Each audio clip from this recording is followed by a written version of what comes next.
Praise the Lord. सभी विश्वासी भाई बहनों को प्रभु यीशु मसीह में जय मसीह की। बाइबल शिक्षा चैनल पर आप सभी का स्वागत है। हमारे इस चैनल को देखने के लिए आप चैनल को सब्सक्राइब करें और बेल आइकन के ऑल बटन को ज़रूर दबाएं, तभी आपको हमारी आने वाली हर वीडियो का नोटिफिकेशन मिलता रहेगा। आज मैं आपके लिए बाइबल की पुस्तक से रानी इजबेल की कहानी का संक्षिप्त विवरण लेकर आई हूँ, जो आपको पहला और दूसरा राजाओं की पुस्तक में विस्तार से देखने को मिल जाएगा। तो चलिए भाइयों बहनों, हम वीडियो स्टार्ट करते हैं। बाइबल दर्शाती है यहाँ कि यह उस समय की बात है जब इज़राइल में अहाब राजा राज्य किया करता था। जबकि वह राजा यहूदी था, परंतु वह यहोवा के विरोध में कार्य भी किया करता था। अहाब ने इज़राइल के शोमरोन में कुल 22 वर्ष तक राज्य किया।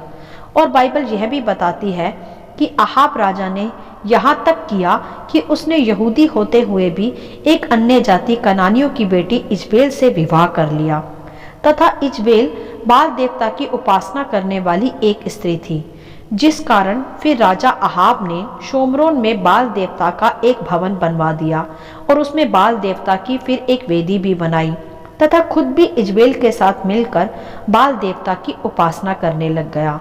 और उसने इसी प्रकार अशेरा की मूरत भी बनवाई। अर्थात राजा अहाब ने यहोवा परमेश्वर के विरुद्ध वह सब किया जो यहोवा की दृष्टि में बुरा था।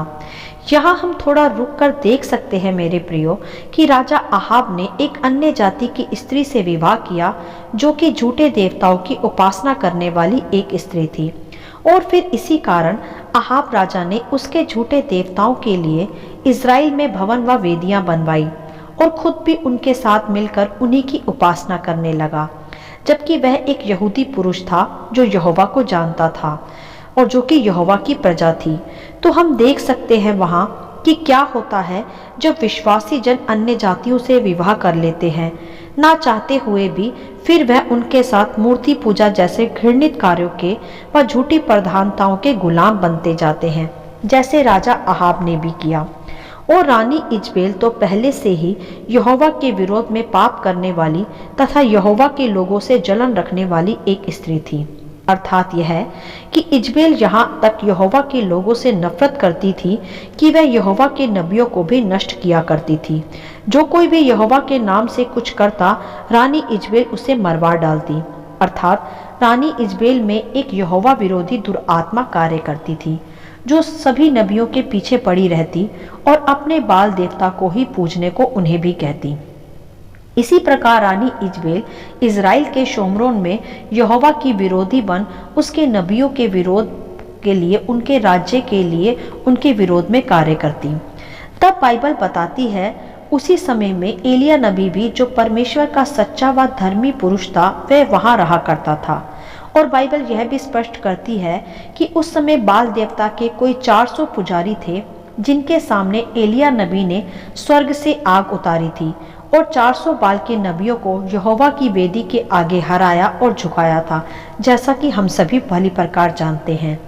और जब यह सब बात रानी इजबेल को पता चली तो वह क्रोध से भड़क गई और एलिया नबी को भी मारने के पीछे लग गई, क्योंकि एलिया ने राजा अहाब को यह भी कहकर चिताया था कि इजबेल व अहाब राजा के इन बुरे कार्यों की वजह से जो वह इज़राइल में यहोवा के विरोध में कर रहे हैं, वहां अब अकाल अर्थात सूखा पड़ेगा। और वैसा हुआ भी। इसी कारण रानी इजबेल एलिया से जलन भी रखती तथा उसे मरवा डालने के पीछे लगी रहती थी, क्योंकि इसी प्रकार की विरोधी आत्मा रानी इजबेल में काम करती थी, क्योंकि वह झूठे देवी देवताओं की उपासना भी करती थी। और बाइबल रानी इजबेल के श्रृंगार के विषय भी हमें बताती है कि इजबेल का श्रृंगार बहुत ही भड़कीला और आकर्षित करने वाला श्रृंगार होता था, जो बाइबल के आधार पर सही नहीं समझा जाता। जैसा श्रृंगार आज भी कुछ महिलाएं करती हैं, भड़कीला, जो दूसरों को आकर्षित करने के लिए किया जाता है। यह श्रृंगार रानी इजबेल की ही दुरात्मा का ही एक भाग है, जो बाइबल के आधार पर गलत समझा जाता है। बाइबल के आधार पर स्त्रियों को सदा सादा व सुहावना श्रृंगार ही करना चाहिए, कोई भड़कीला या आकर्षित करने वाला श्रृंगार नहीं करना चाहिए, जैसा कि रानी इजबेल किया करती थी। जिससे वह भड़कीली दिखती, जो अन्य पुरुषों को आकर्षित करती और व्यभिचार में गिराती। मेरे प्रिय विश्वासी बहनों, हमें यह सर्वदा ध्यान रखना चाहिए कि हमारा श्रृंगार सादगी से भरा होना चाहिए, कि हम यहोवा की दृष्टि में भी योग्य व प्रिय बने रहें। हमारा श्रृंगार दूसरों को लुभाने वाला और आकर्षित करने वाला बिल्कुल नहीं होना चाहिए। इस प्रकार का भड़कीला श्रृंगार आज के आधुनिक युग में भी हम देखते हैं, जो कि बॉलीवुड और हॉलीवुड में कुछ महिलाओं द्वारा किया जाता है, जो दर्शाता है रानी इजबेल की ही आत्मा को। क्योंकि भाइयों बहनों, रानी इजबेल की दुरात्मा आज भी महिलाओं और पुरुषों में भी दोनों में कार्य करती है, भड़कीले श्रृंगार के रूप में, मसीह विरोधियों के रूप में। तो हमें सदा इस इजबेल की आत्मा से सचेत रहना व संभल कर रहना है। इसीलिए हमें यह भी ज्ञात होना आवश्यक है कि रानी इजबेल कौन थी व उसकी आत्मा आज भी कैसे पृथ्वी पर कार्य करती है। और बाइबल हमें उस इजबेल की आत्मा से सचेत रहने के विषय भी सिखाती है। मेरे प्रियो, रानी इजबेल की आत्मा व्यभिचार के रूप में भी आज कार्य करती है, क्योंकि बाइबल यह भी स्पष्ट करती है कि रानी इजबेल यहोवा की प्रजा को व्यभिचार व मूर्ति पूजा के लिए उकसाया करती थी। वह चाहती थी कि सभी शोमरोन नगर के वासी उसके झूठे देवी देवताओं की उपासना करें, जैसे उसने राजा अहाब को भी झूठी उपासना करने वाला बना दिया था। तो उसी प्रकार जो रानी इजबेल व राजा अहाब करने लगे, वही नियम व कानून वह नगरवासियों पर भी चलाते कि वह भी वही सब करें। और रानी इजबेल के विषय प्रकाशित वाक्य के अध्याय 2 के वचन 20 में भी हम देख सकते हैं, जहां लिखा है कि पर मुझे तेरे विरुद्ध यह कहना है कि तू उस स्त्री इजबेल को रहने देता है, जो अपने आप को भविष्यवक्तनी कहती है और मेरे दासों को व्यभिचार करने और मूर्तियों के आगे चढ़ाई गई वस्तुएं खाना सिखलाकर भरमाती है। जी हाँ भाइयों बहनों, इसी प्रकार की थी रानी इजबेल, जो इजरायली प्रजा को भरमाती तथा यहोवा के विरुद्ध में कार्य करती। और आज भी हम इस रानी इजबेल की दुरात्मा का प्रभाव आज की जवान पीढ़ी में और कलीसियाओं में भी कुछ कुछ देखते हैं, जो कि इंटरनेट के द्वारा पोर्न वीडियोस और हॉलीवुड बॉलीवुड के द्वारा उकसाती व भरमाती और भड़कीला श्रृंगार करके उकसाने की आत्मा के द्वारा कार्य करती है। तो मेरे प्रियो, हमें सदा ऐसी आत्माओं से सावधान रहना चाहिए। और बाइबल बताती है कि रानी इजबेल एक अहंकारी स्त्री थी, जो घमंड से भरी थी तथा किसी को भी वह कुछ नहीं समझती और न अपने आगे किसी को कुछ मानती थी। और वह सदा दूसरों की झूठी बदनामी करती, जो कि आज भी हम पृथ्वी पर बहुतों में देखते हैं। और रानी इजबेल को जो भी कुछ पसंद आता वह उसे लेकर ही रहती। जैसे एक समय की बात है कि राजा अहाब को नाबोत की बारी का खेत जो उसके महल के पास था वह पसंद आ गया और उसने उसे लेना चाहा, परंतु नाबोत के पुरखाओं का वह खेत था, इसलिए नाबोत ने उसे देने से अर्थात बेचने से इनकार कर दिया। और राजा अहाब उदास हुआ।